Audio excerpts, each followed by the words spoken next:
All right, what's going on, everybody? Today I want to go over just the Giants-Eagles matchup. This is from, so I'm an Eagles fan, which is why I specifically chose this game. I usually do reviews of all, like I was doing reviews of the playoff games, but I didn't get to see much of the Kansas City game because I was walking around like the surrounding area at the Eagles game for a couple hours, probably like 7 hours before the game, so I didn't really get to catch it. I saw like the final couple drives, but that's pretty much it. I heard Mahomes got hurt. I see today, I think they reported that he practiced. But I just want to go over, I'm going to go over just like my thoughts on the game, where I think the Eagles moving forward against the 49ers and how that'll shape up. And then also the Giants moving forward as well for next season. But like I said, I was at this game. Awesome game to go to. Hell of a lot better than if it was the opposite outcome. I'm also going to be at the 49ers Eagles NFC Championship game. I'll be there on Sunday. Expensive fucking tickets, insane, but I'll be there. I can't wait for that. But the main thing that stuck out was kind of just how it was kind of a boring game. Like at home, this would have been kind of boring. Like 16-24, 154, 2 touchdowns, no picks. I mean, Daniel Jones 135. Like there was not a lot of passing yards at all, which is like the exciting part of games. His ability to pass ball, and they really like the Giants tried to, I guess, even though they only threw 3 more passes. The Eagles really didn't try to throw the ball. They were successful throwing the ball. A 112 rating for Hurts. You know, he was only sacked once, 2 touchdowns, no picks, only 6.4 average. They threw a lot of screens, which I noticed, which the Eagles do sometimes. I'm not sure why. I'm guessing just because of the corner matchups. They thought, you know, if you can get like Devontae Smith one-on-one with the corner. I know the one that he scored, there's a linebacker on him, and AJ Brown just blocked the corner and they scored. But a lot of underneath stuff. I mean, Daniel Jones only threw for 5 yards, but he was sacked 5 times, 53 rating, 11.4 QBR. But I mean, it wasn't all on Daniel Jones. I mean, Daniel Jones is not the best passer of the football. I understand I think he had the highest QBR or rating in the game or something this season in one game. He had like a 153 or something, 158, but he's still not the best thrower. Like Hurts is a better thrower. I'm surprised Daniel Jones carried for six carries, 24 yards, 4 yards a carry. I thought he'd have more carries. Last week when they played the Vikings, Daniel Jones, I think he had like 6 carries in the first quarter. And they were having success with it. I thought Daniel Jones, before the game, that was like the thing. I didn't fear Saquon, even though he had 6.8, but it was all on like 1 carry at 39. Saquon wasn't what I was worried about. I thought Daniel Jones was going to kill us on the ground. I thought he was going to run all day on us. If the Eagles do have a weakness, it is their linebackers on defense. Even though like their linebackers aren't bad, they're good linebackers, but they're now Fred Warner and Kinlaw back there. Like it's T.J. Edwards, good linebacker. I think he made the Pro Bowl. But then it's like Kaiser White, and I guess Hassan Reddick counts as a linebacker. He's outside linebacker, but he edge rushes. But you know, they're no superstar. I thought Daniel Jones was gonna be able to run, but I guess the reason he couldn't is because the Eagles defensive line is so good. They're so much better than the Vikings defensive line that they were able to fill the running lanes for a quarterback to take off. So you take that away from, if you can make Daniel Jones just pass on you, he's not going to win a playoff game doing that. I mean, yeah, there's really no stats. I mean, receiving, you know, nobody went off. Devontae Smith had a big catch on the second play of the game. I think it was on a 2nd and 8. AJ Brown 3 for 22. That, if I would have saw that before the game, I would have been worried. But the game was really dominated by the Eagles' offensive line, which we knew they were going to be able to do. I guess Giants have a decent defensive line. It's no joke. I mean, Dexter Lawrence is an animal. Kayvon Thibodeau's pretty good. I mean, he's no superstar. He was like the 4th overall pick or something. I forget what it was. I think it was the 4th overall, but he's no superstar. I forget who else. They have another defensive tackle, but like they have some good people up front. But so do the Eagles. Eagles have arguably the best offensive line in football. I think it's the most well-rounded offensive line. Like I think Trent Williams, I think his name is from San Fran, left tackle. I think he's the best lineman in football. But I think the Eagles have great linemen at all 5 positions. And they executed so well. I mean, what was it, 6.1 yards per carry? I mean, Giants had 5.9, so it wasn't. I mean, they only averaged 2.2 more yards a carry, but they ran it 44 times. That is insane. I'm surprised Hurts ran it 9 times. I don't remember seeing him running and thinking he ran it that much. I guess if you knee the ball, it counts. I believe it does. He had that 1 touchdown run that was good. Kenny Gainwell, 9.3 yards a carry. He did well. Miles did well, 5.3. Like, the run was so good. 44 times running is crazy. But our offensive line was able to create massive holes. Like, there were so many great designed run plays that were executed really well. And they were just easy to run the ball. Now, that's not necessarily going to be so easy next week with the linebackers that San Fran has, because the linebackers, that is what makes the rushing so easy or difficult. If the linebackers can fill the gaps or recognize that there's a running lane opening up right there, and then they could fill them. The Giants don't have the personnel to do that. 49ers do, but we'll see how that goes. Daboll, I understand people want Daboll to get coach of the year. He's a good coach. I don't think he wasn't special. Giants 9-7-1. I mean, they did win a playoff game, but there wasn't much he was going to be able to do. I mean, I don't think there's any coach that was going to walk into Philly with that roster and win. I really don't. I don't think Sean McVay's not doing that. Was it Zach Taylor, the Bengals coach? He wasn't going to do that. That was a tall task. You needed a lot of luck. You needed the Eagles to fumble 4 times in order to win this game. So I don't put it on the coaching staff.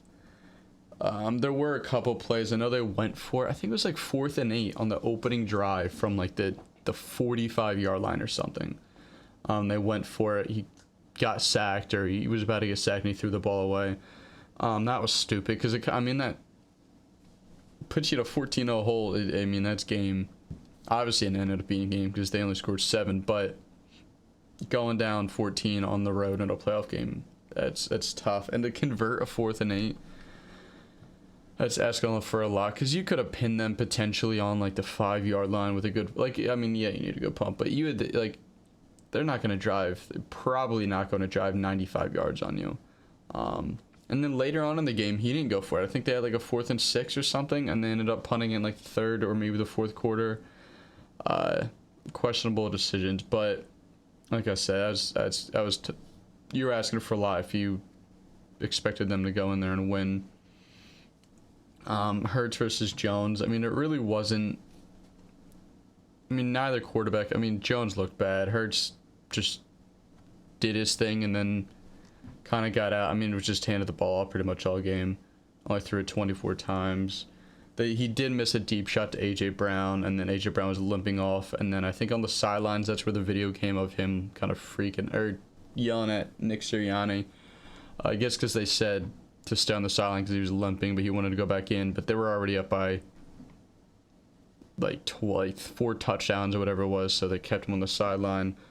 Missed that throw. It was a touchdown.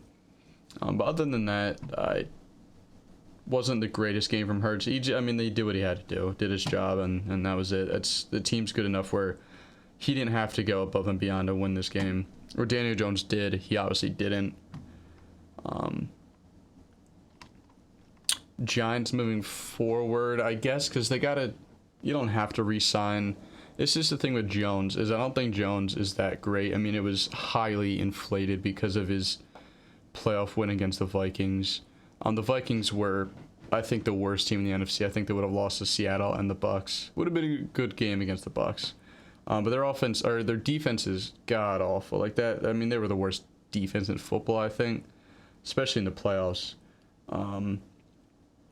But I don't think you're going to upgrade from Daniel Jones this offseason. You don't have a high enough draft pick to get one of the top prospects. It's going to be 26 or something.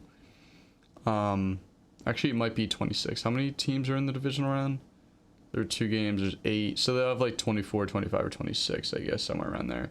You're not going to be able to draft a top quarterback prospect. If you like somebody and they drop, or if you want to trade up, it'll cost you 2 first-round picks. You can. I don't think you do, though. I don't know. Derek Carr is better than Daniel Jones. Actually, I mean, he's aging though. I'd still stick with Jones. I think you stick with Jones. It's gonna suck because you will have to pay him more than if you would have extended him last season. You can't give him the franchise tag because that's gonna be a ton of money. I think it's like the average of the top 5 highest paid or something. I would hope if you're in Giants GM, you pay him like 30 mil. I guess it's still decent, but it's not top mark. It's not like Dak getting 50. You can still build a team paying your quarterback 30. Like that's like the dream if you can only pay your quarterback 30. But that still means he's limited if he's not getting more than 30. But I do maybe like a 2-year deal, 2-year 60 mil. See what he can do. Saquon. If I'm a GM, I am not paying a running back a second contract. There's just no reason to. You can have. Like, I'm an Eagles fan. Miles Sanders is a free agent. Love Miles Sanders. But we can just draft some 22-year-old, 21-year-old out of college, fresh legs, fresh body, and have him run the ball 300 times next year and have success. Like, it's just unfortunate the state of running backs.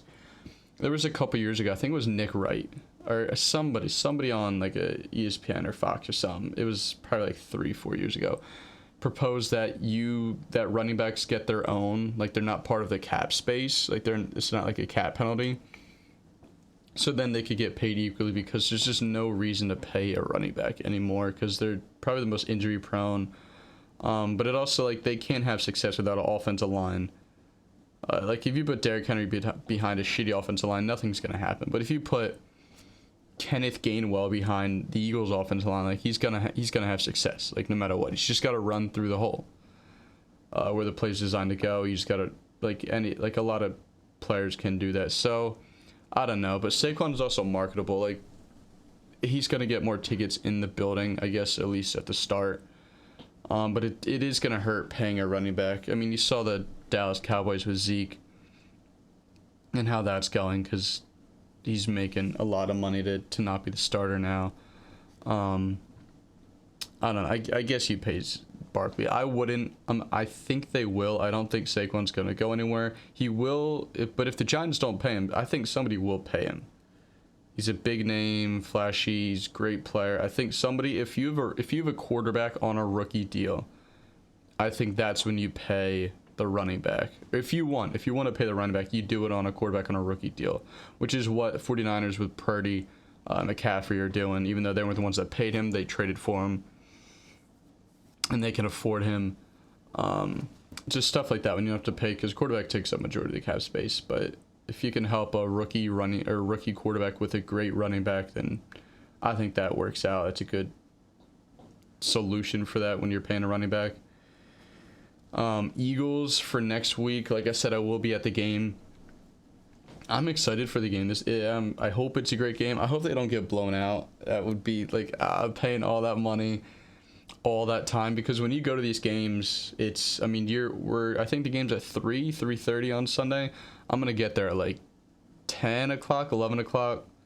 So I'll be there for a couple hours, and then after the game, trying to leave after the game is insane. This past game on Saturday, we couldn't take the subway like right outside the stadium. I don't know what happened, but we just couldn't get into the subway station, let alone get on it. So we had to walk a couple blocks to the next subway station, and still that took a ton of time to get on that. But it's going to be crazy. Like I said, 49ers are great linebackers. That's what I'm worried about. I'm not worried about Bosa as much. I get it. Fantastic player, defensive player of the year. But I think Lane Johnson can handle him. I'm worried about him a lot if they do switch him to the other side. I think he mainly plays on the right side. So he'll be lined up on Lane Johnson. I have confidence in that. It's the linebackers that I'm worried about. But we have good guards like Dickerson and Sam Malo. I have confidence in them.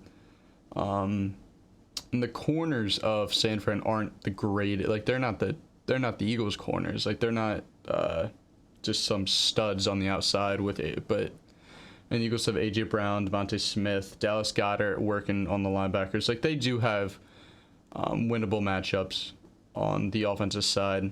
Defense, I'm a little worried about. I'm worried about like George Kittle and Debo just like on drag routes the entire game, and then just like McCaffrey running the ball and going off a play action, like a drag to Kittle, like that's gonna hurt.